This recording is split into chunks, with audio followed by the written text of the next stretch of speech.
안녕하세요. 이박채 법률센터의 이기훈 변호사입니다. 아시아경제 윤진근 PD입니다.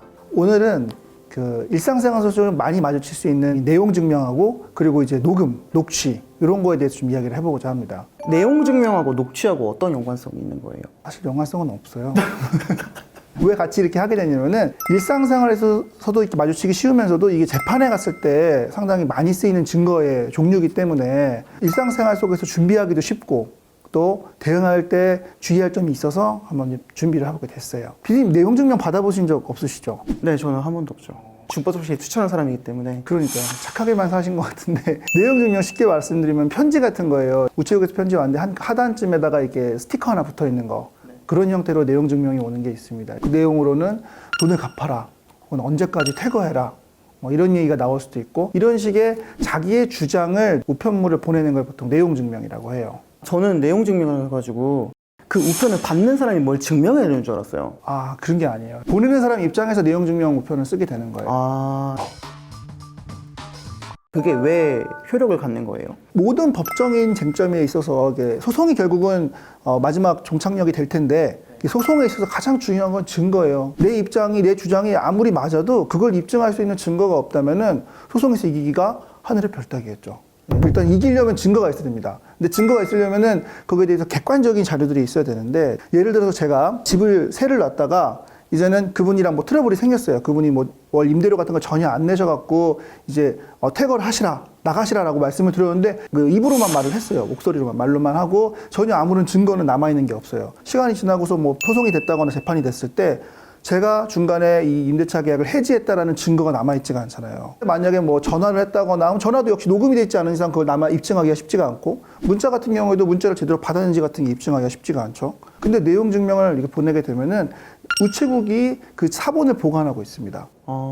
그리고 그 받은 날짜라든가 뭐 이런 부분을 확인할 수가 있어요. 내용 증명을 보낸 사람은 어떤 내용을 언제 보냈는지, 그리고 내용 증명 수신자가 언제 받았는지 이런 거를 확인할 수가 있어져요. 그럼 이제 재판에 갔을 때도 그냥 간단하게 되는 거죠. 내용 증명 우편 증거로 첨부하고서는 뭐 몇 년 몇 월 며칠에 무슨 내용 증명을 보냈다, 송달된 걸 확인된다 하면 바로 간단하게 해결되는 거죠. 카톡 같은 거를 사본을 떠서 뭐 송달했는지 마는지 뭐 이런 거를 따진다 그럴 필요가 없이, 그렇기 때문에 증거 수집 차원에서도 이런 부분을 활용하기가 좀 좋은 겁니다.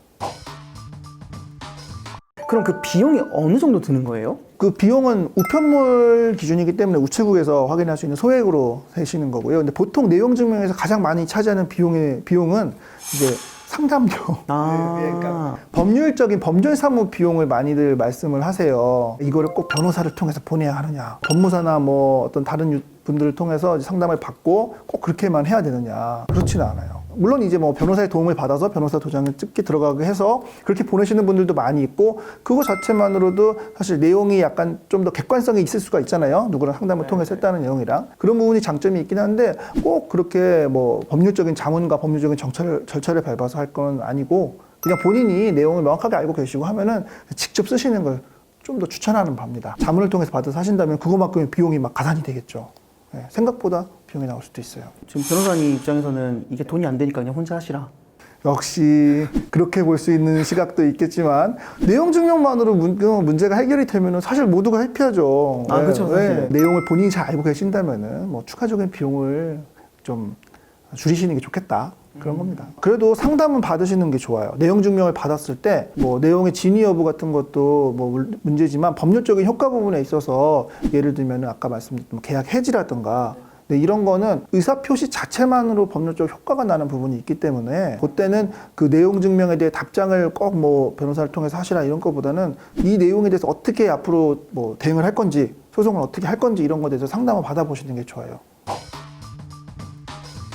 이걸 받았을 때는 어떻게 대처를 해야 돼요?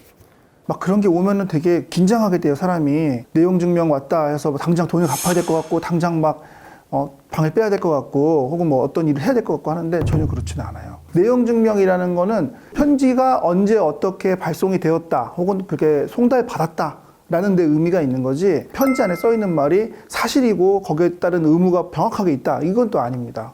그럼 그 내용 증명이 거짓말일 수도 있어요? 그럴 수도 있겠죠. 만약에 변제기가 되지 않았다거나, 혹은 이미 현찰로 갚았는데도 불구하고 이제 채권자가 돈을 더 받고 싶은 마음에 혹은 헷갈려서 내용 증명을 한 번 더 보낼 수도 있는 거잖아요. 옛날에 저 했던 건 중에서 이런 건이 있었어요. 그때 한 어르신이 돈을 빌려주시고 일부는 받으셨어요. 현찰로 받으신 부분이 있어서 그분이 정산이 잘 안 돼서 전체 청구할 때는 현찰 받은 부분까지도 청구가 이제 내용 증명을 하게 되신 거예요. 그러면 이제 서로 간에 오해가 좀 있었던 부분이 있죠. 내용 증명 받았다고 해서 이게 무조건 막 옳은 말이다. 그건 또 다른 얘기입니다. 그러면은 내용 증명을 받은 입장에서는 이 내용 증명이 진짜 사실인가부터 체크를 해야 되는 거예요. 그렇죠. 내용 증명은 법원에서 온 서류가 아니에요. 법원, 검찰 뭐 이런 게 서류가 아니고 그냥 우체국 소인이 찍혀 있을 뿐이지. 뭐 가끔 가다가 이제 변호사님이라든가 혹은 뭐 법무사님의 도움을 받아서 그런 도장이 찍혀서 오는 서류들도 있거든요. 그런 내용 증명도 있는데 그거는 그런 형태를 취해서 보내는 것 뿐이지 그거 자체로 법률적인 당장의 뭐 사실이다.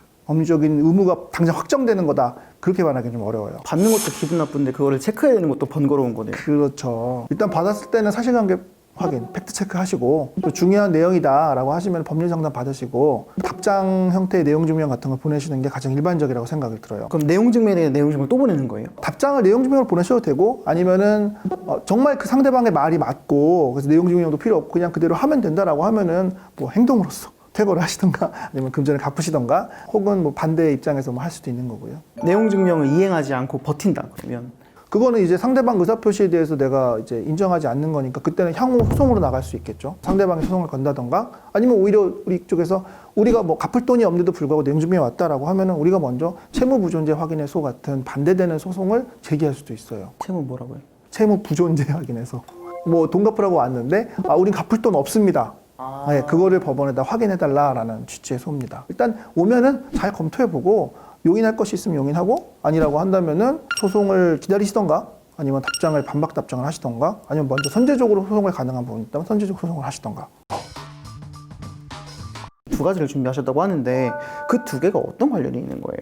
두 개 자체가 명확하게 관련이 있다기보다는 이게 사실 많이 쓰이는 증거라서 두 개를 한꺼번에 말씀을 드리는 거거든요. 사람들 사이에 분쟁이 있다 보면은 녹음한다 이 소리 많이 하잖아요. 내가 녹음할 거야. 너 이름 뭐야? 하면서 막 녹음하시고 하는데 그렇게 녹음하는 것이 나중에 실제로는 증거로 쓰이게 돼요. 법정에서. 네, 근데 이게 과연 어떻게 하는 것이 맞는 것인가 혹은 이게 뭐 적법한 것인가 그런 측면이 있죠. 그럼 어떤 게 합법 녹음이에요? 통신비밀에 관한 법률에서 불법 녹음을 정하고 있어요. 공개되지 아니한 타인의 대화는 녹음하거나 뭐 이제 감청할 수 없다. 이렇게 내용이 되어 있습니다. 타인의 대화를 녹음하시면 안 되는 거예요. 저랑 PD님이랑 이렇게 얘기를 하고 있다가 제가 PD님 이야기가 되게 좋은 얘기야. 혹은 PD님이 자신의 뭔가 잘못을 막 이야기하고 있어요. 나한테 막 내가 술 취한 사이에 내가 나한테 뭘 했어. 그래가지고 막 그걸 막 자백하고 계시면 몰래 핸드폰을 켜서 녹음을 할 수 있잖아요. 이거는 저랑 PD님 사이에서 대화하고 있는 거니까 타인이 아니죠. 당사자 간의 대화다. 당사자 대화죠. 요거 녹음해도 됩니다. A랑 B가 분쟁이 있는데 관리자 C가 지나가다 보니까 저 대화는 우리 다른 쟁점에 아주 중요한 대화야 라고 해서 지나가다가 쓱 핸드폰 놓고 간다거나 갔다 와서 녹음 파일 딱 취득했어요. 그러면 아까 말씀드렸던 통신비밀보호법에 따라서 처벌되는 그런 감청이 됩니다. 대화 상대자 같은 경우에는 당연히 뭐 녹음할 수도 있는 거죠. 당사자니까. 네. 변호사님께서 이번 에피소드를 준비하신 이유가 있을까요? 재판을 잘 준비하기 위한 방법을 좀 알려드리고 싶어서 이런 주제를 선택을 했습니다. 재판은 결국 증거 싸움이에요. 내가 세상에서 제일 옳고 내 말이 무조건 맞아도 그걸 입증할 수 있는 증거가 그리고 그 증거가 객관적이지 않으면은 이기기가 쉽지가 않습니다. 그럴 때 가장 중요하게 쓰이는 증거들 중에 하나가 서면 같은 경우 내용 증명 형태의 의사표시 내용들 이런 것들이 중요하게 쓰일 거고요. 대화 상대방의 그런 말들 이런 걸 녹음한 녹음 녹취 이런 것들도 중요하게 쓰입니다. 근데 이런 부분에 있어서 잘 준비하셔서 재판에서 중요한 증거로 사용하실 수 있으면 좋겠습니다. 이번 에피소드로 혹시나 부당한 어떤 일을 겪으시는 분들한테 좀 도움이 되셨으면 좋겠어요. 다음에는 더 유익하고 재미있는 이야기로 다시 한번 찾아뵙겠습니다. 지금까지 이박재 법률센터의 이기훈 변호사였습니다.